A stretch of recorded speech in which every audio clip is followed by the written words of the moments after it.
यहाँ पे एक और प्रॉपर्टी है ट्रायंगल की कि equal side subtended equal angle and vice versa. मतलब कि क्या मतलब हुआ, अगर मान लेते हैं कि ए सी, इस ट्रायंगल में ए सी और बी सी इक्वल हैं, मतलब इक्वल लेंथ है इनकी, इसकी भी 5 है और इसकी भी 5 है और यहाँ पे 4 है, तो ये जो मतलब कि जो इसके साथ वाले एंगल होंगे वो भी इक्वल हो जाएंगे। जैसे इस लाइन के साथ वाला एंगल क्या होगा, ये बी वाला और ये ए वाला एंगल, तो ये आपस में अल्फ़ा मान लेते, ये अल्फ़ा मान लेते, ये आपस में इक्वल होंगे, ये इक्वल हो जाएंगे। जैसे कि ये इस ट्रायंगल में कर रखा है, ए बी सी लेट कर लेते हैं हम, तो यहाँ पे ये वाला जो एंगल होता होगा, दोनों साइड के साथ वाले एंगल इक्वल हो जाएंगे। वैसे ये उल्टा भी हो जाता है, अगर ये दोनों एंगल इक्वल हैं तो इसका मतलब क्या होगा, ये वाले आपस वाले आमने सामने वाले एंगल इक्वल हैं तो आमने सामने वाली साइड इक्वल हो जाएंगी। अगर यहाँ पे अल्फ़ा मान लेते हैं, ये अल्फ़ा होता है, ये कुछ और होता, ये दोनों इक्वल होते हैं, तो अब कौन सी साइड इक्वल होती है, ये वाली और ये वाली, नहीं सॉरी, ये वाली साइड इक्वल होती है और ये वाली साइड इक्वल होती, क्योंकि साथ वाले एंगल इक्वल है ना, तो साथ वाली साइड इक्वल होगी। तो ये प्रॉपर्टी है ट्रायंगल। तो अब जैसे कि ट्रायंगल की टाइप्स ऑफ ट्रायंगल की बात करें तो ऑप्टिस होता है, राइट एंगल होता है, एक्यूट एंगल होता है।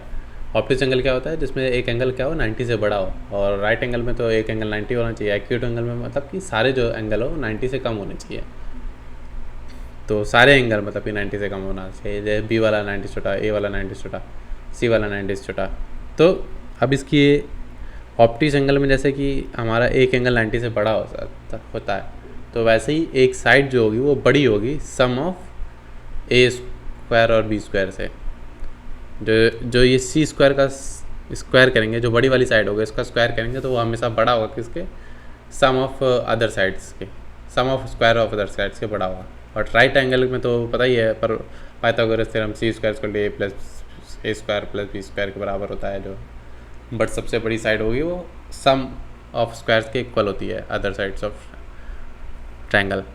और एक्यूट एंगल में ये क्या होती है, जो एक साइड होगी सी स्क्वायर जो छोटी होगी वो क्या होगी, छोटी होगी वो स्क्वायर ऑफ सम के ए स्क्वायर और बी स्क्वायर के। जैसे कि ये क्वेश्चन गिवन है हमें कि 4 5 सी एक है, तो पॉसिबल वैल्यू फाइंड आउट करनी है सी की, अगर तीनों साइड मिलकर ट्रायंगल बनाता है। तो हमने क्या देखा था कि एक सी को अगर हम बेस मान लेते तो एक तो होता है हमारा सम ऑफ साइड से क्या छोटा होना चाहिए और डिफरेंस से बड़ा होना चाहिए। तो सी की वैल्यू कितनी हो जाएगी, पहले तो 1 से लेकर 9 तक का होगी, सी की रेंज आ गई, ये हमारी सी की क्या आ गई, रेंज आ गई, सी की रेंज आ गई, मतलब कि सी 1 और 9 के बीच में लाई करेगा, मतलब 2 से लेकर 8 तक का उसकी वैल्यूज़ होंगी। टोटल कितनी होगी है, टोटल वैल्यूज़ कितनी होगी, 2 से लेकर 8 तक का जाएगी। तो ऐसे भी हम एक एक करके काउंट भी कर सकते हैं, 2 3 4 5 6 7 8 करके, ऐसे भी 7 वैल्यूज आ सकते हैं। और इसका एक फॉर्मूला भी है कि last value minus first value divided by difference plus 1 करके के भी कर सकते हैं। तो ऐसे भी करके 7 वैल्यूज़ आ गए। तो कितनी वैल्यू आ जाए, 2 3 4 5 6 7 8, मतलब ये टोटल 7 वैल्यूज़ हैं। अगर यही ट्रायंगल क्या बना रहा है, हमारा एक्यूट एंगल बना रहा है, तो एक्यूट एंगल के लिए क्या कंडीशन थी, एक्यूट एंगल की कंडीशन थी कि सी स्क्वायर होना चाहिए, वो छोटा होगा ए स्क्वायर प्लस बी स्क्वायर से, ठीक है। तो सी स्क्वायर जो होगा वो ए स्क्वायर प्लस बी स्क्वायर से छोटा होगा। तो सी स्क्वायर मतलब कि ए स्क्वायर अगर हम 4 मान लेते हो और बी स्क्वायर 5 मान लेते हो, तो 16 प्लस 25 कितना हो जाएगा, 16 प्लस 25 मतलब 41 सॉरी, हाँ 41 हो गया। तो एक तो ये हो गया, सी कितनी आ गई, 41 आ गई। केस 2 में क्या है कि अगर हम एक साइड क्या, पहला केस तो क्या है, सी को अगर मैक्सिमम ले लेते हैं, और दूसरे में क्या कर रहे हैं हम, सी को क्या ले रहे हैं, सी को अगर हम छोटा ले रहे हैं, हम सी को मैक्सिमम नहीं ले रहे हैं, 25 वाली साइड को मैक्सिमम ले रहे हैं। तो सी स्क्वायर अब हमारा ये बन जाएगा 25 का square equal to A square plus B square C square plus 4। तो इससे सी की वैल्यू कितनी आ जाएगी, √9, मतलब कि रूट मतलब 3 आ जाएगी। तो सी की वैल्यू कितनी लाई करेगी अब, सी से लेके 6 तक का। और ये 6 कैसे आएगा, क्योंकि ये 6 √41 आया ना सी की वैल्यू, ऐसे करके। तो 41 मतलब कि 6 पॉइंट समथिंग कुछ वैल्यू आएगी। तो इसकी सी की 3 वैल्यू आ जाएंगी, 4 5 6, यही 3 साइड मिलके एक्यूट एंगल बनाएंगी। अगर सारी पॉसिबल वैल्यू पूछी जाएगी कोई भी ट्रायंगल की, तो पूरी 2 से 8 तक का लाई करेगी। लेकिन एक्यूट एंगल में क्या होता है, हमारा एक्यूट एंगल की कंडीशन ये होती है, तो सी स्क्वायर छोटा होगा ए स्क्वायर प्लस बी स्क्वायर से। जैसे ये एक और क्वेश्चन है कि हमें क्या 7 9 और सी करके दे रखी है, तो इसमें हमें बताना है कि राइट एंगल बनेगा या एक्यूट बनेगा या ऑब्ट्यूज बनेगा। तो पहले तो देखो राइट एंगल के लिए क्या कंडीशन होती थी, C square equal to A square plus B square, तो सी स्क्वायर को ग्रेटर मान लेते हैं हम, तो 7 स्क्वायर प्लस 9 स्क्वायर, तो अब और डिफरेंस दोनों लेंगे, सम का स्क्वायर और डिफरेंस का स्क्वायर दोनों लेके चेक करेंगे तो देखेंगे कोई परफेक्ट स्क्वायर बनना है, तो परफेक्ट स्क्वायर तो नहीं बनना है। सम करने में 130 आ रहा है, डिफरेंस करने में 32 आ रहा है, ये डिफरेंस करने में कितना 32 आ रहा है, तो राइट एंगल ट्रायंगल तो नहीं बन रहा है, तो यहाँ से कट जाएगा, ये कट जाएगा। अब क्या एक्यूट एंगल के चेक करते हैं, तो क्या करते हैं हम एक्यूट एंगल के लिए क्या करते हैं कि भाई एक्यूट एंगल के लिए ये प्रॉपर्टी होती है ना, तो सी स्क्वायर होगा वो छोटा होगा ए स्क्वायर प्लस बी स्क्वायर से। अब इसको चेक करना है, तो अब सी को हमने बेस मान लिया है, तो अब सी स्क्वायर मतलब कि एक तो पहले तो इसका सम का स्क्वायर ले लेते हैं। सम का स्क्वायर कितना होगा, सम का स्क्वायर करेंगे तो कितना आ रहा है 81 प्लस 49 मतलब 130 हो गया, तो 130 का अंडर स्क्वायर और डिफरेंस का स्क्वायर लेंगे तो कितना आएगा, डिफरेंस का स्क्वायर लेंगे तो 81 माइनस 49 मतलब 32 बचा। तो सी की वैल्यू लाई कर रही है 5 पॉइंट समथिंग से, और ये लाई करेगी 130 का रूट निकालेंगे तो 11 पॉइंट समथिंग वैल्यू आएगी। तो अब यहाँ पे एक्यूट एंगल के लिए कितने ट्रायंगल बन रहेंगे, तो 5 और 11 के बीच में मतलब 6, 7, 8, 9, 10 और 11 बनेंगे। 6 वाला काउंट करेंगे ना, 5 पॉइंट समथिंग आ रही है ना, 6 से काउंट करेंगे तो ये इसकी रेंज आ गई, एक्यूट एंगल की रेंज आ गई। तो अब ऑब्ट्यूस एंगल हमें फाइंड आउट करना है, इसके लिए हमारे 6 बन रहे हैं, राइट एंगल तो 0 बनेगा एक भी नहीं, तो इस एक्यूट एंगल कितना बन रहा है हमारा 6 बन रहा है। ऑब्ट्यूस के एंगल चेक करना है तो हमें सी की रेंज निकालनी पड़ेगी, सी की कितनी रेंज है।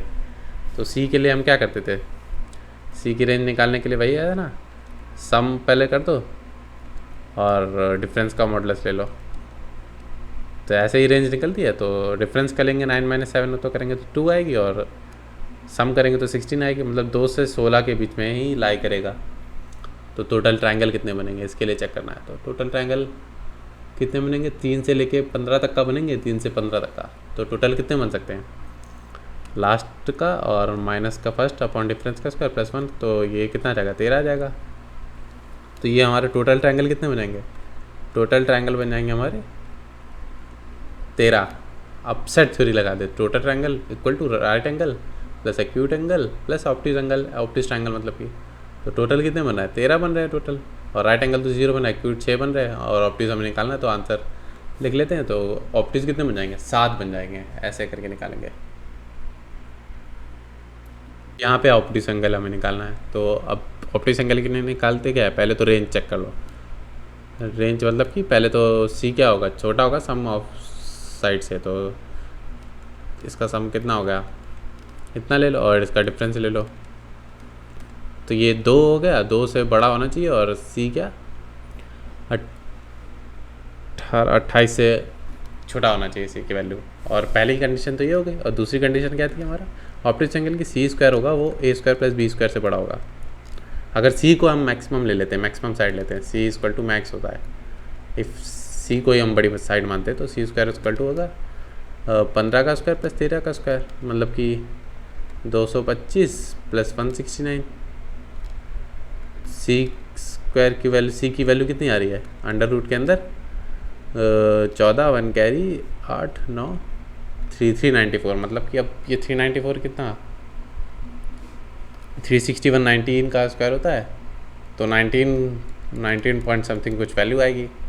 और तीसरी कंडीशन क्या थी हमारी, अगर सी मिनिमम होता है, सी हमारी बड़ी साइड नहीं होती है, चीज़ छोटी साइड होती है, तो 15 का स्क्वायर ग्रेटर कर दो और सी स्क्वायर प्लस बी स्क्वायर मतलब 13 का स्क्वायर, तो 225 माइनस कितना कर रहे हैं 169, तो सी स्क्वायर कितना आएगा, सी स्क्वायर की वैल्यू आ जाएगी हमारा ये 225 में 15 में 9 गए तो 6 बचेगा, और 21 में 16 गया तो 5 बचेगा, 56 आ रहा है। मतलब कि ये सी स्क्वायर जो है हमारा कितना होगा, सी की वैल्यू कितनी आ जाएगी 49, मतलब कि अंडर रूट इसका कर दो, अंडर रूट 56 मतलब कि ये कितना, सी की वैल्यू कितनी आ जाएगी, सी की वैल्यू कुछ आएगी हमारी 7 पॉइंट समथिंग कुछ आएगी, ठीक।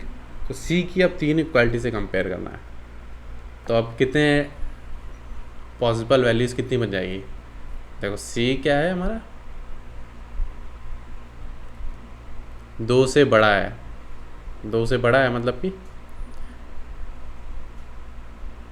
3 आएगी। अब साइड देखते हैं इसकी कौन कौन से वो बनेंगे पॉसिबल वैल्यूज़ के। एक तो 2 से, अब कंपेयर किसको किसको करना है हमें, इसको ये वाला एक वैल्यू कंपेयर करनी है और एक ये सी की वैल्यू।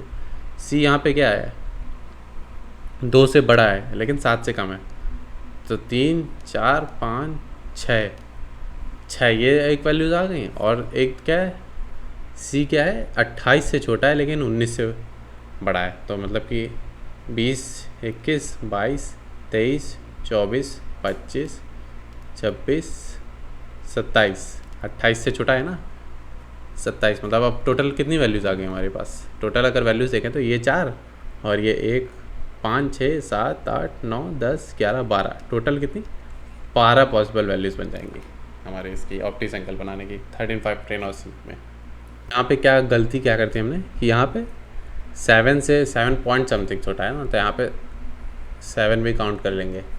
तो यहाँ पे 12 की जगह 13 पॉसिबल वैल्यूज़ आ जाएंगी, क्योंकि 7 पॉइंट समथिंग वैल्यू आ रही ना। अगर 7 आती तो अब तो 6 तक लेते, 7 पॉइंट समथिंग वैल्यू है तो 7 को भी काउंट करेंगे। तो बस एक यहाँ पे छोटी सी मिस्टेक हो गई।